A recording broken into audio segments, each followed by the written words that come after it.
రైతు భరోసా సంక్రాంతి తర్వాత గత ప్రభుత్వం ఎగ్గొట్టిన 2023 వానాకాలం రైతు బంధు సాయాన్ని మేము చెల్లించాము.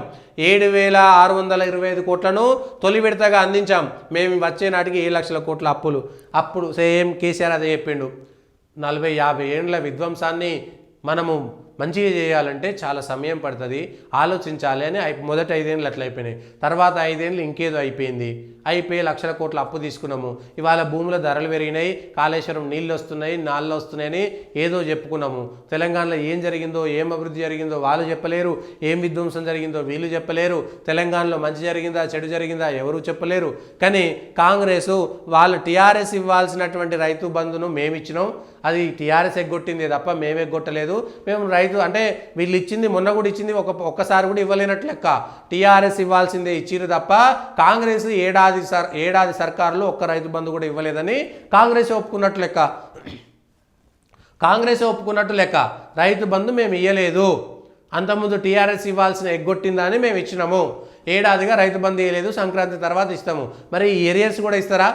పాత రైతు బంధు ఏడాదిగా ఇవ్వని రైతు బంధు కూడా ఇస్తారా? కొత్త రైతు బంధు ఇస్తారా? రైతు రుణమాఫీని మేము చేసినాం, 20,000 కోట్లు రుణమాఫీ చేసినాం, కథం అయిపోయింది. ప్రజలు చెప్తారు. ప్రజలు నిజంగా కాంగ్రెస్ చెప్పుకోవాల్సిందే, టీఆర్ఎస్ చెప్పుకోవాల్సిందే, బీజేపీకి చెప్పుకోవాల్సిందే. ఎవరు ఏం చేసిరు ఎవరు ఏం చేయలేదు అనేటువంటిది ప్రజల్లో తెలుస్తుంది.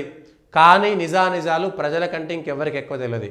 ప్రజలు ఏం చర్చ వస్తుంది ఎన్నికలకు వచ్చేసరికి అనేకమైనటువంటి చర్చలు పక్కకు పోతాయి. 3,875 కోట్ల గోనె సంచులను మింగేశారు. వడ్లతో పాటు తట్టు బస్తాలను, అంటే బార్దాన్ అంటాం కదా మనం, 10 ఏళ్ళుగా ఆడిట్ చేయలేదు, తిరిగి ఇవ్వాల్సిన సంచులు 250 కోట్లు ధర చెబితే చెల్లిస్తామంటారట. 10 ఏళ్ళ నుంచి ఆఖరికి టీఆర్ఎస్ సర్కార్ సమాధానం చెప్పాలి. నిజంగా ఈ నిర్లక్ష్యం జరిగిందా? ఏదో గోనె సంచులే కదా, బార్దాన్ బస్తాలే కదా అని వదిలేసిరా? మిల్లర్లకు ఇష్టారాజ్యంగా వదిలేసిరా?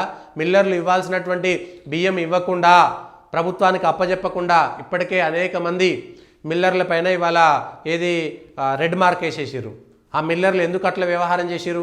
టీఆర్ఎస్ నాయకులు మిల్లర్లతోటి కుమ్మక్కైపోయి బార్దాను, సుతిళ్ళు, బియ్యము అన్నీ మీరే ఉంచుకోరా నాయన, ప్రభుత్వానికి రావాల్సింది వదిలేద్దామని చెప్పి ఏం జరిగింది? రాష్ట్ర సర్కారు కూడా పూర్తి స్థాయిగా నివేదిక ఇవ్వాలి.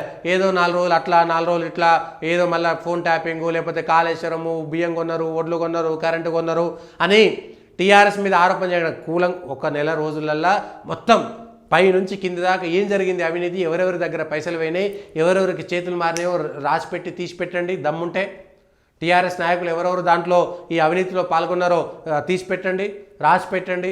అప్పుడు కదా తెలిసేటువంటి అంశాలు ఉన్నాయి.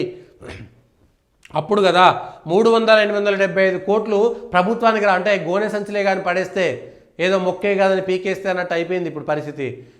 బార్దాన్ సంచులే కదా, గోనె సంచులే కానీ పడేస్తే 3,875 కోట్ల నష్టం ప్రభుత్వానికి వచ్చింది. అట్లాంటి నష్టాన్ని భరిస్తారా? అట్లాంటి నష్టాన్ని ఇంకా భరిస్తారా? మరి ఎందుకు భరించాలి? దాని వెనక ఎవరెవరు ఉన్నారో తీయండి. కాంగ్రెస్ నాయకులు, కాంగ్రెస్ సర్కారే కదా టీఆర్ఎస్ వాళ్ళను బయటికి తీసుకొస్తే తప్పే ఉన్నది.